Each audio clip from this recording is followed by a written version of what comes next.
Hey y'all, happy new week. It's Ophelia here again. And this week we are bringing you all another reading as part of our Read Aloud digital series. And today's writer is Charles Bukowski.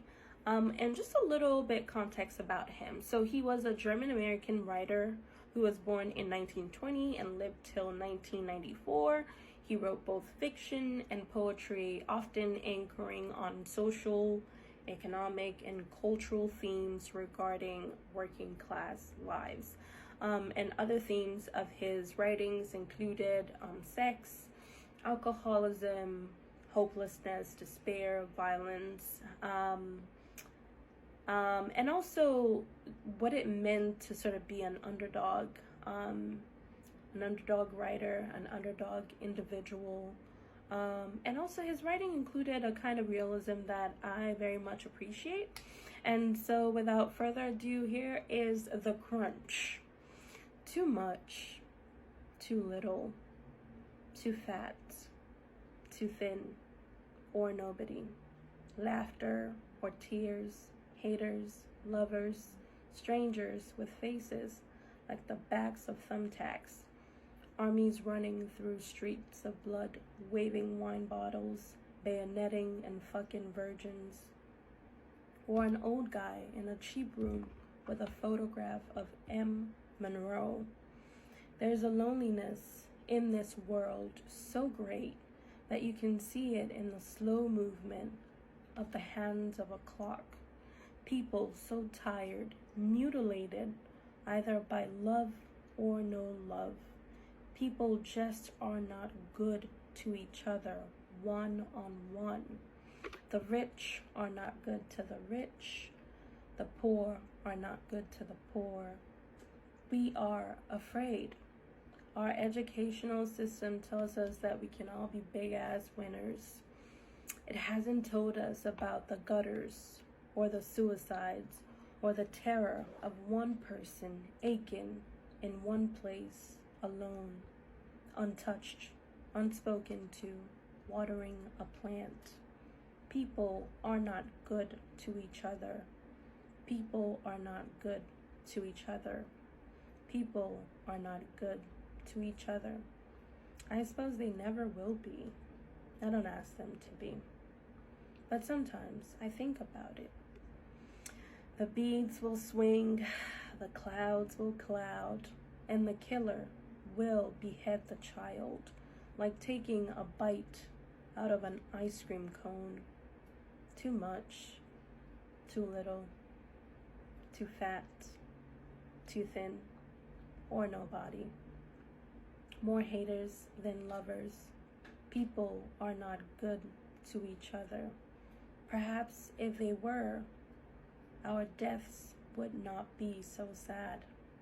Meanwhile, I look at young girl stems, flowers of chance. There must be a way. Surely there must be a way that we have not yet thought of. Who put this brain inside of me? It cries, it demands, it says that there's a chance. It will not say no. I'll make it really quick. Firstly, the structure of the poem is the lines and the stanzas are minimal, direct, simple, straight to the point. The lines are also paradoxical and reveal the construction of societal dualities. And by doing so, it calls our attention, I think, to the gray area of things. Oftentimes, I think the way that human beings process things is once we're not able to articulate something or label something, we tend to fear it or malign it or not want to address it. And, you know, oftentimes I wonder what kind of disservice we're doing to ourselves and our minds and our lives, and to each other by not addressing the gray area. And by the gray area, I mean the in-between of things. Yeah, and so I think that's one of the fascinating things about this piece is that by creating these dichotomies, it inevitably calls our attention to us leaving out the gray area, and not addressing what we're not comfortable with.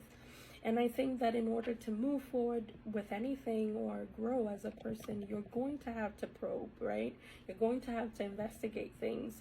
You're going to have to approach many things from a curiosity standpoint. And I think that really opens you up. It frees you up to things. It makes you a learner, a lifelong learner, which we should all be.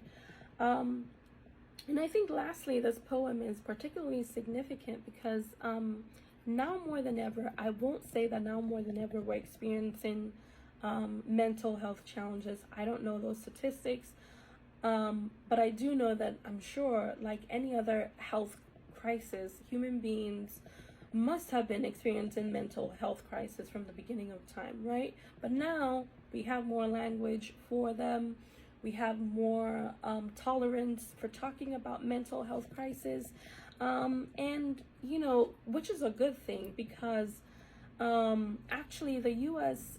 Surgeon General Advisory in 2023 called our attention to an epidemic that they are calling the loneliness epidemic. And I'm sure that even though it's within the context of the United States, it could be said for different parts of the world, right? Now more than ever, we're experiencing a kind of loneliness that's particularly radical. It's not solitude. Those two things are very different. I've experienced those two things, and I can tell you that loneliness is so, it's so deadly in a way that verbatim, this is what they say, is, in fact, loneliness and isolation increase the risk for individuals to develop mental health challenges in their lives. And lacking connection can increase the risk for premature deaths to level comparable to smoking daily. So they're drawing parallels between the effects of loneliness on a person to the effect of smoking daily on a person's health. And so this is serious. If this comparison is being made, I mean, it kind of feels like we're in trouble. And for me, this is what I'll leave you all with. I think that it's really important. I don't know that this is the solution, but per my experience, I think that addressing life from a standpoint of being compassionate, not just to myself, but to others, extending grace to others and to myself has been a game changer. And I hope that many of us will adopt this practice of just being more kind, being more compassionate, trying to understand more, trying to ask more questions in a kind way, and being open to learn versus being judgmental about things. Sorry. And I think that would sort of lessen some of our pain. As usual, if you want to support Accra literacy, you can do so by purchasing our merch. Here's a bottle. I love this. You can find it on accralit.com, and outlined on our website are also other ways that you can support our cause. And so we hope that you will. Until next time, see you again. Bye.